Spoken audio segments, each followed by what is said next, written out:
अस्सलाम वालेकुम। इस क्लास के अंदर हम लोग वेव मोशन को पढ़ने जा रहे हैं। ये थोड़ा सा पीछे से स्टार्ट कर रहे हैं ताकि थोड़ा सा टॉपिक से कनेक्टिविटी हो जाए, ठीक है। तो बराए मेहरबानी पहले तो मैं एक बात कह दूं कि आप लोग ना सिर्फ इसको ऐसे ही सुने बल्कि कॉपी निकाल कर उसके ऊपर प्रॉपर लेक्चर नोट करें ताकि ये जो जितनी भी चीज़ें हों आपके जो शॉर्ट टर्म मेमोरी में अच्छी तरह से लिंक कर सकें, एंटरटेन कर सकें, ताकि आपको ये टॉपिक ना सिर्फ समझने में आसानी हो बल्कि आपकी लॉन्ग टर्म मेमोरी यानी कि ज़्यादा देर तक याद रखने में भी हेल्प हो, ठीक है। यूँ सिर्फ देखने से यकीनन आप जल्दी से ना इतने अच्छे से समझ पाओगे बल्कि जल्दी से निकल भी जाएगा, ठीक है। तो स्टार्ट करते हैं वेव मोशन से कि वेव मोशन होती क्या है, ठीक है। तो वेव मोशन को समझने के लिए सबसे पहले हम लोग थोड़ी सी एग्जांपल समझते हैं। जैसे सपोज क्रिकेट है। क्रिकेट के अंदर क्या होता है कि जब हम लोग किसी बॉल को हिट करते हैं, ठीक है, तो बॉल एक प्रोजेक्टाइल बनाते हुए एक प्लेस से दूसरी प्लेस जाती है, ठीक है, कुछ ऐसा ही होता है, ठीक है। जब एक बॉल एक प्रोजेक्टाइल बनाते हुए एक जगह से दूसरी जगह जा रही है तो आप ये समझो कि यहाँ पर दो चीज़ें ट्रैवल कर रही हैं, ट्रांसमिशन हो रही है दो चीज़ों की। एक तो बॉल यहाँ से यहाँ तक गई तो बॉल मास है, ठीक है, कोई मास बॉडी है तो मास ट्रांसफ़र हुआ, ठीक है, मास यहाँ से यहाँ पर आया, ठीक है। दूसरी बात, जो मैंने बैट के ज़रिए बॉल को एनर्जी दी थी वो एनर्जी भी ट्रांसफ़र हुई है, ठीक है, एनर्जी ट्रांसफ़र हुई, ठीक है। तो ये केस है। इसके मुकाबले में आप एक दूसरा केस लेते हैं हम लोग रॉब का, ठीक है। जैसे सपोज़ मेरे पास एक स्ट्रिंग है, ठीक है, मेरे पास एक स्ट्रिंग है, ठीक है, उसको मैं हिलाना शुरू कर देता हूँ, मैंने ऑसिलेट करना शुरू कर देता हूँ, वाइब्रेट करना शुरू करता हूँ। तो क्या होता है, ये स्ट्रिंग क्या होती है, एक इस शेप में आने लगती है। लेकिन अगर यहाँ से ये एंड खुला हुआ है तो क्या होगा कि रस्सी आगे नहीं जाएगी। देखो रस्सी अपनी जगह पर ही है, लेकिन ये आप देखोगे कि कुछ एनर्जी है जो कि यहाँ से यहाँ पर शिफ्ट हो रही है, ठीक है। तो मास अपनी जगह पर ही है, यानी कि रस्सी जो है, रॉप जो है, जो हमारे स्ट्रिंग है वो अपनी जगह पर ही है, but energy is transferring from one point two another point, ठीक है। तो इस तरह की जो ट्रांसमिशन ऑफ एनर्जी है जिसके अंदर मास ट्रांसफ़र ना हो, सिर्फ एनर्जी ट्रांसफ़र हो, इसको हम लोग कहते हैं क्या चीज़, वेव मोशन। इसकी थोड़ी डेफिनेशन को समझते हैं। यहाँ लिखी हुई है, wave is a disturbance. Wave क्या है, एक डिस्टर्बेंस है that travels through a medium. और क्या करता है, ट्रेवल करता है ये डिस्टर्बेंस थ्रू अ मीडियम, एक मीडियम के ज़रिए, from one location to another, ठीक है, एक लोकेशन से दूसरे लोकेशन के दरमियान। आप देखोगे मैंने इनको डिस्टर्बेंस दी थी, ठीक है, मैंने ऑसिलेट करवाया, वाइब्रेट करवाया यहाँ पर और इसको डिस्टर्बेंस दी। इस डिस्टर्बेंस में क्या, इस डिस्टर्बेंस क्या हुई, एक जगह से दूसरी जगह ट्रैवल हुई, एनर्जी आप देखोगे यहाँ से यहाँ पर ट्रैवल हुई है, ठीक है। और ये क्योंकि रॉब के ज़रिए हुए, अगर रॉब ना होती तो ये ट्रांसफ़र हो ही नहीं सकती थी। तो रॉब क्या प्रोवाइड कर रहा है, एक सॉलिड मीडियम प्रोवाइड कर रहा है इस एनर्जी को। तो ये मीडियम के अंदर, मीडियम के थ्रू ट्रेवल हो रही है from one point two another point, ठीक है। क्या चीज़, डिस्टर्बेंस, ऑसिलेशन या वाइब्रेशन, ठीक है, एनर्जी बेसिकली ट्रांसफ़र हो रही है। लेकिन समझ आ गई होगी। इन शॉर्ट टर्म हम लोग इसको कह सकते हैं कि वेव मोशन क्या है, ट्रांसमिशन ऑफ एनर्जी है but not matter, mass transfer नहीं हो रहा, सिर्फ एनर्जी ट्रांसफ़र हो रही, ठीक है। कोई क्वेश्चन हो तो आप पूछ लेना ग्रुप के अंदर या नीचे कमेंट में, ठीक है। आगे चलते हैं टाइप्स ऑफ वेव्स के ऊपर। हमारे पास पता है, हमारे पास टू टाइप्स ऑफ वेव्स है, जल्दी से उसको भी समझ लेते हैं। पहली क्या है, ट्रांसफर वेव्स, और दूसरी क्या है, लॉन्गिट्यूडनल वेव्स, ठीक है। इन दोनों के अंदर क्या फ़र्क है यहाँ पर समझते हैं। सबसे पहले हम डेफिनेशन पढ़ लेते हैं ताकि आगे समझें। Particle in transverse waves, particle vibrates perpendicular to the direction in which the wave of the energy travel, ठीक है। पार्टिकल वाइब्रेट हो रहे हैं परपेंडिकुलर, परपेंडिकुलर का मतलब हमें पता है क्या चीज़, 90 डिग्री, एट 90 डिग्री, कुछ इस तरह, ठीक है। ये 90 डिग्री का एंगल है।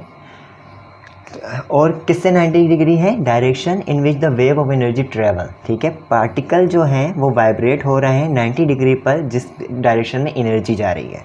समझ नहीं आया, थोड़ा समझ लेते हैं, कोई मसला नहीं, ठीक है। हमें पता है कि जस्ट सपोज मेरे पास ये एक स्ट्रिंग है, इसको मैंने वाइब्रेट करवाना शुरू किया अपने हैंड के ज़रिए या किसी भी ज़रिए ऑसिलेट करवाना शुरू किया, तो इस अब यहाँ से एनर्जी क्या होना शुरू हुई, ट्रैवल होना शुरू हुई और यहाँ पर जा रही है।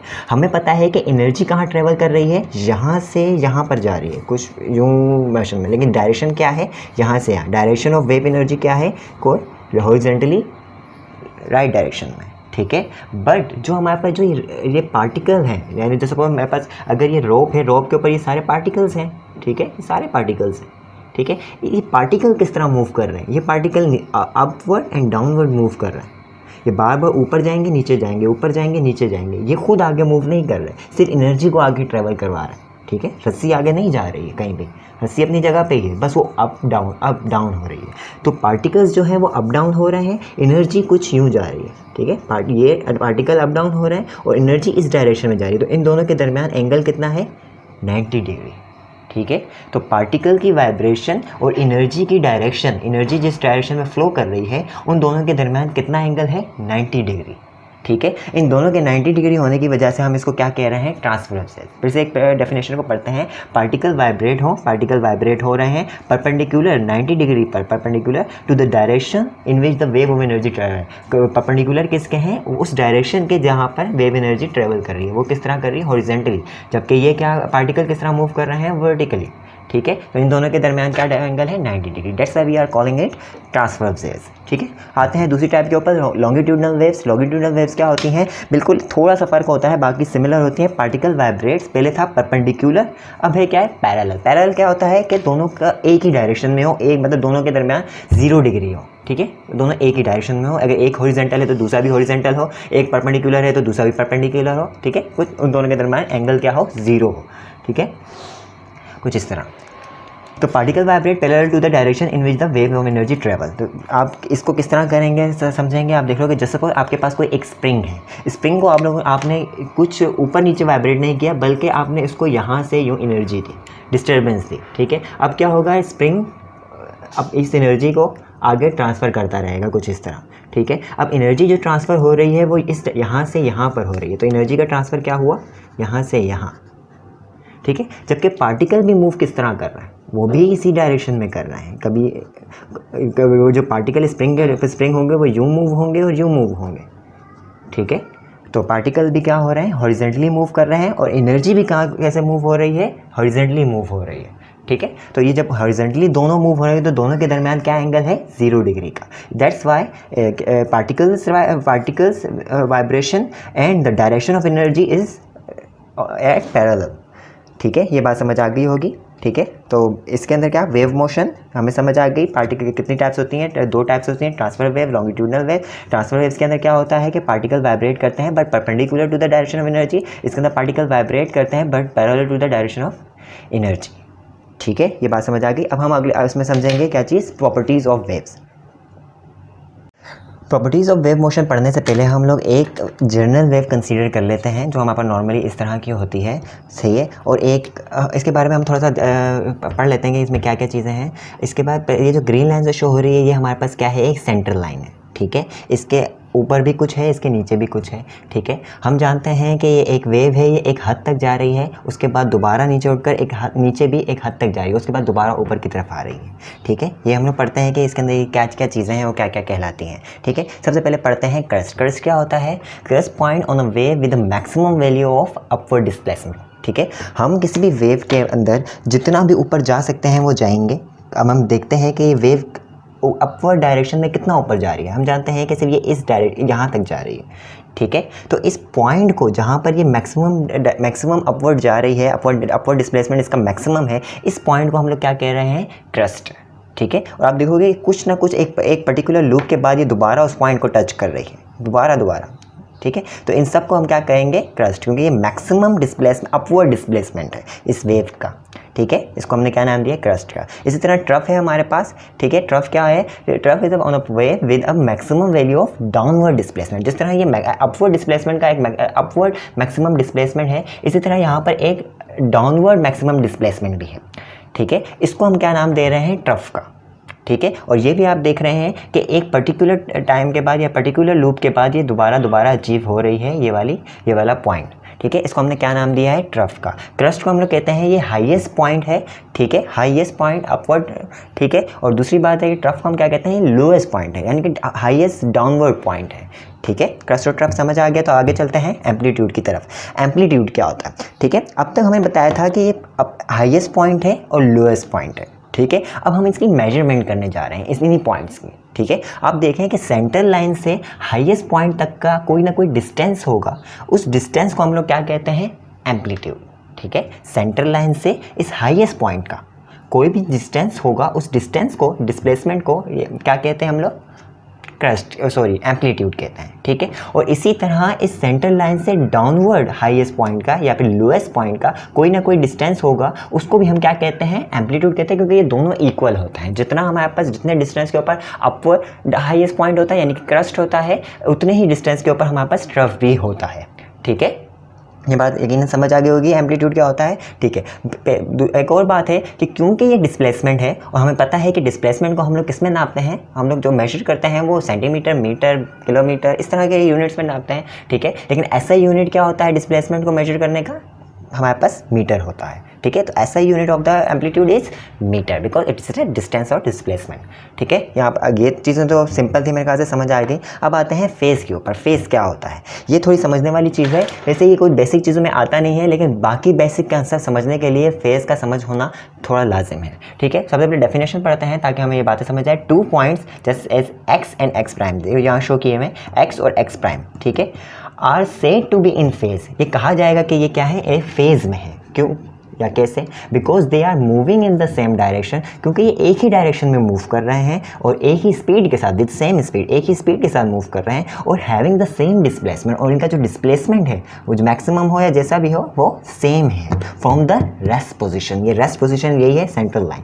ये सेंट्रल लाइन से इनका डिस्टेंस भी सेम है। इसको थोड़ा समझने की कोशिश करते हैं हम लोग थोड़ा सिंपल ज़बान में। हम जानते हैं कि जो हमारे पास एक वेव होती है, आप देखो कि ये एक हमारे पास वेव है, ये जहाँ से शुरू हो रही हो यहाँ पर ख़त्म हो रही है। मैं किसी भी पॉइंट से या क्रस्ट से लेके क्रस्ट पे ख़त्म कर दूँ यहाँ पर, ठीक है।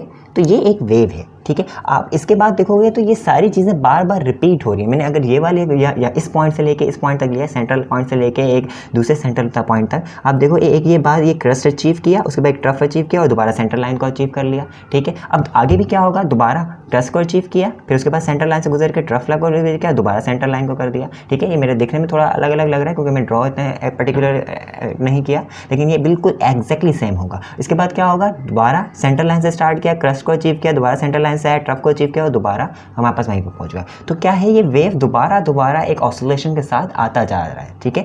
एक्चुअली एक वेव क्या है, एक सेंट्रल लाइन से दूसरे सेंट्रल लाइन तक का, या फिर एक क्रस्ट से लेके दूसरे क्रस्ट का, या फिर एक ट्रफ से लेके ट्रफ तक का, या फिर कोई भी ऐसा पॉइंट जो कि हमारे पास एक ही जैसा हो। आप देखो कि ये एक्स पॉइंट है और एक्स प्राइम पॉइंट है, ठीक है। अब यहाँ देखो कि इसकी डिस्प्लेसमेंट और इसकी डिस्प्लेसमेंट बिल्कुल सेम है, बिल्कुल ऐसे ही है।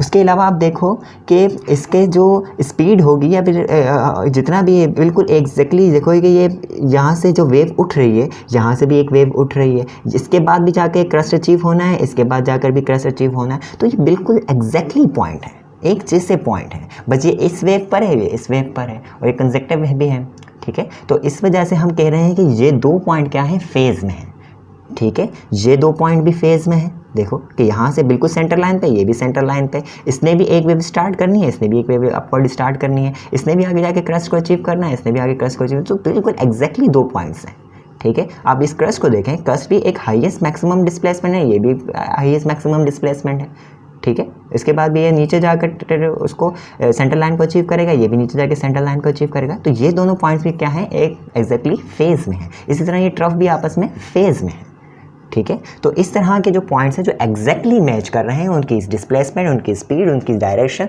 तो हम इनको क्या कहते हैं कि ये पॉइंट्स दो किस में है, फेज़ में है, ठीक है। एक और पॉइंट लिखा हुआ है, any two crest and troughs are in phase, ठीक है। कोई भी टू क्रस्ट ले लो, कोई भी ट्रफ ले लो, कोई भी उठा लो, यहाँ से उठा लो, तो ये दोनों क्या होंगे, फेज़ में होंगे, ठीक है। उम्मीद है कि ये वाला कॉन्सेप्ट समझ आ गया होगा। नहीं भी आया तो मैंने कहा ना कि ये कॉन्सेप्ट खुद इतना इंपॉर्टेंट नहीं है, लेकिन बाकी कॉन्सेप्ट समझने में आसानी हो जाएगी। जिस तरह अभी हम जा रहे हैं वेवलेंथ की जानिब, ठीक है। तो वेवलेंथ क्या होता है, this is the shortest distance between two points on the wave that are in phase. कि कोई भी आप दो पॉइंट उठा लो जो कि फेज़ में हो, उनके दरमियान का सबसे शॉर्टेस्ट डिस्टेंस क्या होगा, वो वेवलेंथ होगा। इसको, इस डेफिनेशन को समझना है, फिर ये इसकी एक आसान सी डेफिनेशन है वो भी समझ लेंगे, लेकिन जैसे ही आप ये समझ लो तो ज़्यादा बेटर है। अब इससे आपके कॉन्सेप्ट और अच्छे खुलेंगे। जैसे सपोज एक ये पॉइंट है, ये भी फेज़ में, ये पॉइंट है, ये भी फेज़ में, ये पॉइंट बिल्कुल एक्जैक्टली फेज़ में, ठीक है। यहाँ पर आ जाओ तो ये भी उसी फेज़ में, ठीक है। ये चारों पॉइंट फेज़ में, क्योंकि सब के एक जैसी डिस्प्लेसमेंट है, सब एक ही पॉइंट है, ठीक है। इनकी स्पीड एक जैसी है, इनकी डायरेक्शन एक जैसी है, एक ही जगह पे एग्जिस्ट कर ले रहे हैं, बस वेव अलग है। ये इस वेव पे, ये इस वेव पे, ये इस वेव पे, ये इस वेव पे, ठीक है। अब देखो कि इनके दरमियान का वो डिस्टेंस जो सबसे शॉर्टेस्ट हो, तो आपको देखो कि क्या इन दोनों के दरमियान ये शॉर्टेस्ट है, या इन दोनों के दरम्यान ये शॉर्टेस्ट है। कोई भी कंसेक्टिव उठाओगे तो वो शॉर्टेस्ट होगा, कोई भी कंसेक्टिव, चाहे भी ये दो कंसेक्टिव उठा लो, ये दो कंसेक्टिव उठा लो, या ये दो कंसेक्टिव उठा लो, ठीक है। वो जो दो कंसेक्टिव उठाओगे वो क्या होगा, शॉर्टेस्ट होगा, सबसे कम होगा, वरना एक छोड़कर उठा लोगे तो जाहिर सी बात है वो बड़ा हो जाएगा, ठीक है। तो दो कंसेक्टिव उठाएंगे तो हमारे पास क्या होगा, वो शॉर्टेस्ट होगा, ठीक है। तो इन पॉइंट के दरमियान का डिस्टेंस हम लोग क्या बोलते हैं, ये वेव की लेंथ है, वेव लेंथ है, ठीक है। एक वेव की लेंथ है, मैंने कहा था वेव कोई भी पॉइंट, आप एक दो भी फेज वाले पॉइंट उठा लो, उस फेज तक पहुंचने में उसको हम क्या बोलते हैं, वेव। एक क्रस्ट से क्रस्ट तक वेव, एक ट्रफ से ट्रफ तक वेव, एक सेंटर पॉइंट से दोबारा सेंटर पॉइंट तक वेव, ठीक है। और इनके दरमियान जो डिस्टेंस होता है उस डिस्टेंस को हम क्या कहते हैं, उस वेव की लेंथ, ये वेव लेंथ है हॉरिजॉन्टल में, ठीक है। तो अब फेज के पॉइंट आप कोई भी उठा सकते हो, ठीक है। ये एक्स उठा लो, या क्रस्ट उठा लो, या ट्रफ उठा लो, या सेंटर पॉइंट उठा लो, कोई भी फेस के पॉइंट उठा लो, उनके दरमियान जो शॉर्टेस्ट डिस्टेंस होगा उस शॉर्टेस्ट डिस्टेंस को हम क्या कहते हैं, वेव लेंथ, ठीक है। ये बात समझ आ गई। अब अगली डेफिनेशन पढ़ोगे तो आपको खुद ही समझ आ जाएगी। Wavelength can be defined as the distance between two consecutive या सक्सेसिव, हमारे पास क्या होगी, दो कंसेक्टिव क्रस्ट के दरमियान या दो कंसेक्टिव ट्रफ्स के दरमियान का जो डिस्टेंस होता है हम उसको क्या कहते हैं, वेव लेंथ, ठीक है। ये आसान है, ये थोड़ा सा फेस के जरिए समझाई हुई है, या ये समझ आ जाए तो ज़्यादा बेटर है। उम्मीद है कि समझ आ गई होगी, क्योंकि अब ये लेंथ है, डिस्टेंस है, तो हमें उसको किस में मेजर करेंगे, जाहिर सी बात है वही किलोमीटर, मीटर, सेंटीमीटर, मिलीमीटर में करेंगे, लेकिन ऐसा यूनिट क्या होगा, हमारे पास मीटर होगा। FPS सिस्टम में अगर जाएंगे तो फिट होगा, ठीक है। ये यकीन करते हैं कि ये वेवलेंथ समझ आ गया होगा। आगे चलते हैं फ्रीक्वेंसी की जानिब। ये फ्रीक्वेंसी और टाइम पीरियड थोड़ा सा समझने वाली बातें हैं, ठीक है, इतनी ज़्यादा मुश्किल नहीं है। स्टार्ट करते हैं। मैं तो इसको पहले वेव से पहले इस सर्कल में समझाने की कोशिश करता हूँ ताकि आपको ये कॉन्सेप्ट पहले समझ आ जाए। जैसे सपोज सर्कल का एक पॉइंट है, ठीक है, ये पॉइंट घूम कर दोबारा इसमें आ गया तो हमने बोला एक साइकिल पूरा हुआ, ठीक है। ये पॉइंट घूम कर दोबारा उसी जगह पे वापस आ गया तो हम इसको बोलेंगे एक साइकिल पूरा हुआ, ठीक है। अब मैं कहूँ कि ये जो साइकिल है ये 4 बार 1 सेकेंड में कंप्लीट होता है, ठीक है, मतलब 1 सेकंड के अंदर ये 1 2 3 4 बार घूम के उसी पॉइंट पे आ जाता है। तो मैं क्या कहूँगा, इसकी फ्रीक्वेंसी क्या है, 4 है। ये 4 साइकिल 1 सेकंड में कंप्लीट करती है, ये 4 साइकिल 1 सेकंड में कंप्लीट करती है, तो इसकी फ्रीक्वेंसी क्या है, 4, ठीक है। अगर ये 1 सेकंड के अंदर 6 साइकिल कंप्लीट कर दे, 1 2 3 4 5 6, तो 6 साइकिल 1 सेकंड में कंप्लीट किया तो इसकी फ्रीक्वेंसी क्या हुई, 6 हुई, ठीक है। ये बात समझ आ रही है साइकिल में, ठीक है। बिल्कुल इसी तरह इसको हम लोग अगर वेव में करेंगे तो आप सोचो कि हमारे पास ये एक वेव है, ठीक है। अब हमें पता है कि एक वेव क्या होती है, एक फेज़ के पॉइंट से लेके दूसरे फेज़ के पॉइंट तक, 2 पॉइंट्स आर इन फेज़, मैं इनको सपोज कर लेता हूँ, तो ये क्या हो गई, एक वेव, ठीक है। अगर ये 1 सेकंड में जस्ट सपोज मैंने जिस तरह पहले कंज्यूम किया कि 4 साइकिल कंप्लीट कर रही है, तो 4 साइकिल किस तरह होंगे, ये तो एक साइकिल हुआ, फिर ये दूसरा साइकिल हुआ, ये तीसरा साइकिल हुआ, ये चौथा साइकिल हुआ, ठीक है। तो अब देखो कि ये जो वेव है ये 1 सेकंड के अंदर 1 cycle, 2 cycle, 3 cycle, 4 cycle, 1 second के अंदर इसने 4 साइकिल कंप्लीट किए, तो इसकी फ्रीक्वेंसी क्या हुई, 4 हुई, ठीक है। अगर ये 6 1 सेकंड में करती तो इसकी फ्रीक्वेंसी क्या होती, 6 होती। इसके हमारे पास 8 करती 1 सेकंड के अंदर तो ये इसकी फ्रीक्वेंसी क्या होती, 8 होती, ठीक है। ये बात सबको समझ आ रही है। जिस तरह वो साइकिल है इस तरह यहाँ पर ये क्या, एक वेव है, ठीक है। ये एक साइकिल कंप्लीट कर रही है, ये एक वेव कंप्लीट कर रही है, फिर इसके बाद दूसरी, तीसरी, चौथी, ठीक है। तो इसको हम लोग वेव करेंगे। अब जो फ्रीक्वेंसी होती है उसको हम लोग साइकिल पर सेकंड में नहीं करते, बल्कि इसका जो SI यूनिट होता है उसको हम क्या कहते हैं, हर्ट्ज़। तो इसका मतलब है कि जो 4 साइकिल 1 सेकंड में कर रही है तो इसकी फ्रीक्वेंसी 4 हर्ट्ज़ है। अगर ये 6 साइकिल कंप्लीट कर रही है हमारे पास 1 सेकंड के अंदर तो इसकी फ्रीक्वेंसी क्या है, 6 हर्ट्ज़ है, ठीक है। उम्मीद है कि ये समझ आ गया होगा फ्रीक्वेंसी क्या होता है। इसी चीज़ का बिल्कुल ऑपोजिट क्या होता है हमारे पास, टाइम पीरियड, ठीक है। पीरियड क्या होता है, अब जस्ट सपोज कि हमारे पास एक यहाँ पर पॉइंट है और ये घूमकर दोबारा इसी पॉइंट पे आ गया, तो इसको यहाँ से पूरा साइकिल कंप्लीट करने में कोई ना कोई तो टाइम लगा होगा, ठीक है। मतलब जस्ट सपोज इसको यहाँ से घूमकर यहाँ तक आने में 2 सेकंड लग गए, ठीक है। ये बड़ा साइकिल था, इसको 2 सेकंड लग गए यहाँ से यहाँ तक दोबारा आने में, तो इसका टाइम पीरियड क्या हुआ, 2 सेकंड। 2 सेकंड उसने एक साइकिल कंप्लीट करने पे लगा दिए, तो इसका टाइम पीरियड क्या है, मतलब एक पीरियड का टाइम, एक पीरियड एक साइकिल, ठीक, पीरियड क्या होता है, किसी चीज़ का रिपीटिशन। तो हमारे पास एक साइकिल का टाइम, एक पीरियड का टाइम क्या है, 2 सेकंड। अगर ये एक पीरियड ये 1 सेकंड के अंदर कंप्लीट करते तो हम क्या कहते हैं कि इसका एक पीरियड का टाइम या फिर साइकिल का टाइम क्या है, 1 सेकंड। टाइम पीरियड क्या है, 1 सेकंड। अगर ये 1 सेकंड में 2 बार कर रहा होता तो हम लोग क्या बोलते हैं कि ये 0.5, क्योंकि इसने आधा सेकंड टाइम लिया 1 सेकंड कंप्लीट करने में, ठीक है, मतलब इसने आधे सेकंड के अंदर यहाँ तक वापस आ गया, ठीक है। तो टाइम पीरियड क्या होता है कि उस पीरियड को कंप्लीट करने में टाइम कितना लगा, एक पीरियड कंप्लीट करने में, ठीक है। और फ्रीक्वेंसी क्या होती है कि 1 सेकंड के अंदर कितने पीरियड या कितने साइकिल कंप्लीट किए, ठीक है। अब दोनों के अंदर फ़र्क है। फ्रीक्वेंसी के अंदर हमने टाइम फिक्स कर दिया है, फ्रीक्वेंसी के अंदर हम कहा कि टाइम 1 ही सेकंड है, अब इसके अंदर साइकिल कितने आ रहा है। और टाइम पीरियड के अंदर हमने क्या कहा है इधर कि हमने यहाँ पर एक साइकिल को फिक्स कर दिया कि साइकिल है कि इस साइकिल को कंप्लीट होने में कितना टाइम लग रहा है, ठीक है। तो दोनों जगह हमने एक एक चीज़ फिक्स की है, ठीक है।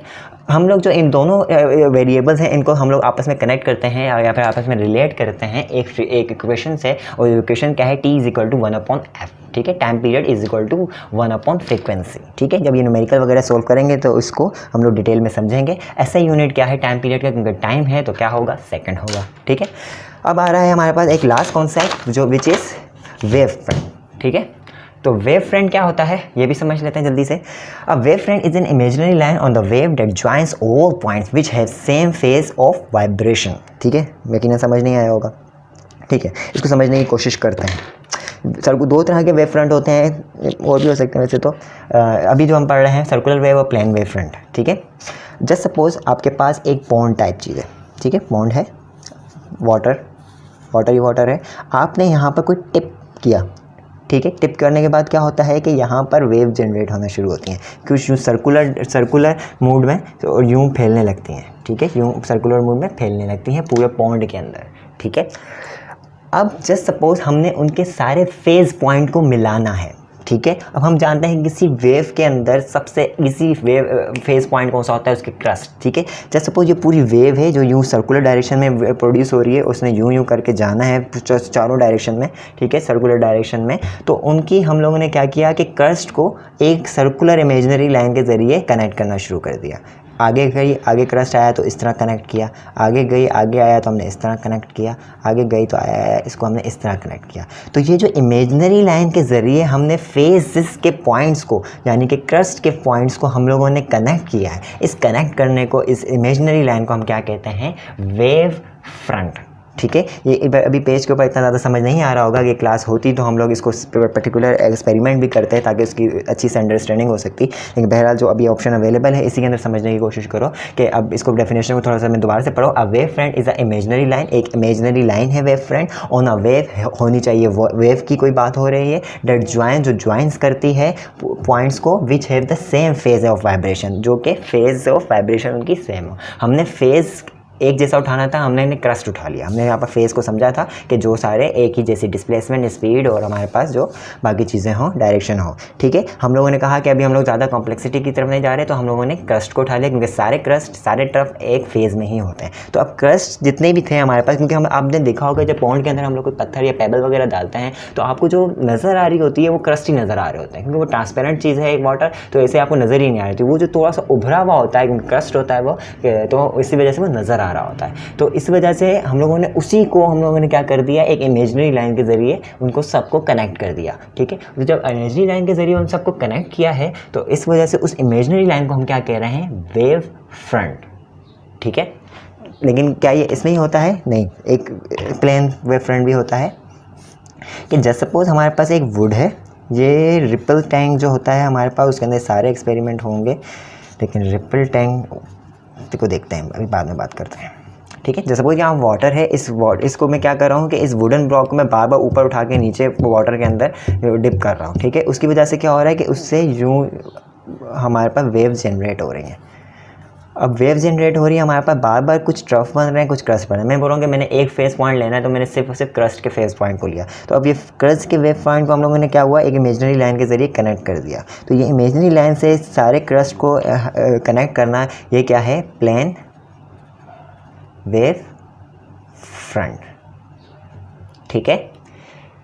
उम्मीद है कि ये थोड़ी बहुत समझ आई गई होगा, ठीक है। इसको दोबारा से आप कॉन्सेप्ट इसको दोबारा से देखना। इसको एक्चुअली मैं बल्कि मैं आपको कहता हूँ कि मैं आपको एक वीडियो का लिंक सेंड कर दूंगा जो रिपल टैंक का एक्सपेरिमेंट होगा। जब आप उसको अपनी आंखों से देखोगे ना कि किस तरह वेव जनरेट हो रही है और उसको किस तरह आप इमेजिन, क्योंकि वो इमेजिनरी होता है ना, जिस तरह हम लोग सन वगैरह की मूवमेंट बताने के लिए हम एक इमेजिनरी लाइन डालते हैं, वहाँ पर कोई लाइन तो नहीं होती ना। जब हम लोग कह रहे हैं कि ये यहाँ पर सन है और यहाँ पर अर्थ है और इसको ये इस लाइन पे घूम रही है, तो हम ये एक इमेजिनरी लाइन बना रहे हैं ना, वहाँ पर तो कोई लाइन नहीं है, वो तो बस मूव कर रही है, ठीक है। तो इसी तरह जो वेव को बताने के लिए भी हम लोग उनके सारे क्रस्ट को आपस में मिलाकर एक इमेजिनरी लाइन बता रहे हैं, बताने के लिए कि वेव किस तरह बिहेव कर रही है। तो इस इमेजिनरी लाइन के ज़रिए बताना हमें क्या क्या कह रहे हैं हम लोग उसको, वेव फ्रंट, ठीक है। मैं आपको रिपल टैंक की एक वीडियो सेंड करूंगा, वो एक करिकुलम का पार्ट भी है वैसे तो, ठीक है। आपने वो देख लेना, उसके ज़रिए आपको वेव की नेचर वगैरह अच्छे से समझ भी आने लगेगी और ये कॉन्सेप्ट भी बहुत ज़्यादा अच्छे से समझ आ जाएगा, ठीक है। मेरे ख्याल से वेव प्रॉपर्टीज़ ख़त्म हुई।